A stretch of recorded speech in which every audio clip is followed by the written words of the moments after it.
Hello everyone, my name is James Williams Jr. As you know, I'm doing a case study on Hasbro toys. So, I'm going to touch on a few things that I thoroughly enjoyed learning about how to do a case study.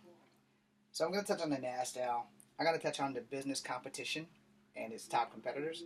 I'm going to touch on their promotions and their commercials and the formula they use to sell toys. I'm going to touch on the target market, and I'm going to touch on the self gratification.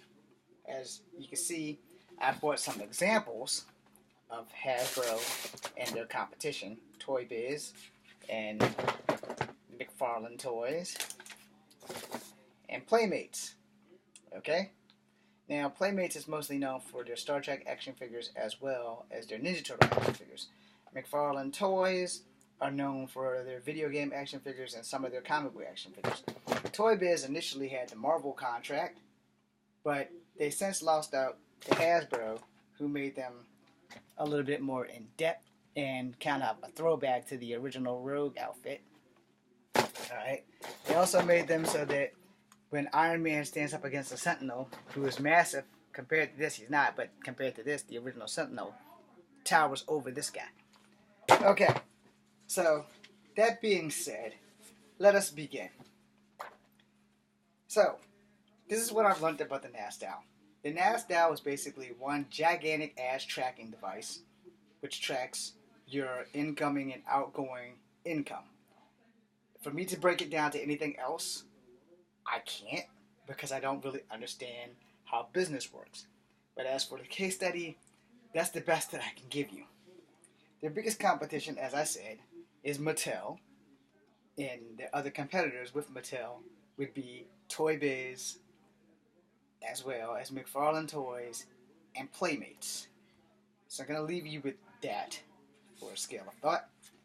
Now, let's go into the things that I enjoyed about my case study, because it took me down memory lane. So they have commercials, and in this case, for me, I only really researched the Hasbro toys that I grew up with, which would be Transformers and G.I. Joe. So for the Transformers commercials, they had kids play with the Transformer toys on screen, but at the end of the commercial, the kids would morph into the Transformers. Not always the one they were playing with, but for the most part, whichever Transformer they had preset to morph into, that would be at the end of the commercial. And the kid wouldn't stand there and like automatically break down, but the camera would zoom in and his face would like morph into the Autobot or the Decepticon in which he was. Now for the G.I. Joe, this is a fun fact because G.I. Joe had enlisted two celebrities back in the 80s, which they redone later in the 90s and again in the 2000s. But for the commercials, for the most part, Sergeant Slaughter is the most noted celebrity who did the G.I. Joe, because his character came in before the G.I. Joe movie and stayed in after the G.I. Joe movie. And Sergeant Slaughter even had his own theme song. No, I'm not going to sing it. But anyway, you guys can Google that and find all these things on YouTube under these commercials. However, William the Refrigerator Perry only has one commercial and possibly two action figures, where Sergeant Slaughter has 4 or 5 commercials and 7 action figures. So if you want to check that out, you can find them on YouTube or retrojunk.com. Have fun with that. Now, let's go into the target market. Target market is children, or the children at heart like me, who's an avid collector of G.I. Joes or Transformers or whatever there is, because some people are into My Little Pony. Not me, but there it is. So, anyway, again, more examples of G.I. Joe. You have Storm Shadow and Spirit. Storm Shadow on your left would be the ninja from Japan. Spirit would be the Native American from America. Do not ask me what tribe he's from, because I don't remember, but his real name is Charlie Iron Knife. Moving on from the target market to the self-joy and gratification. Okay, so when I was but a boy, I didn't really have a lot of friends. But I did have these magical friends in a box known as G.I. Joe. Now, over the years, the models have changed, the boxes have changed, and the plastic has gotten a little bit not as durable, I would say. For my G.I. Joes were way tougher than this guy. Of course, I don't have a G.I. Joe with me because that's the story of my life.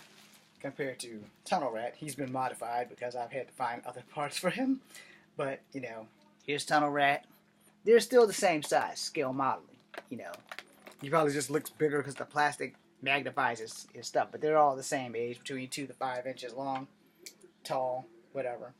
But the reason why G.I. Joe went from being the size of Ken doll to the size of what they are currently is so that they could sell and promote more vehicles. This here is a tank from the G.I. Joe Marauders of Sergeant Slaughter. Alright? So, that being said, it was a fun ride down memory lane to go and find these things in my closet, and a fun ride to go down memory lane to find the commercials on YouTube and Retro Drunk. And if you want to check them out, you can feel free to do that. I'm James Williams Jr. This is my case study on Hasbro toys. Holy shit.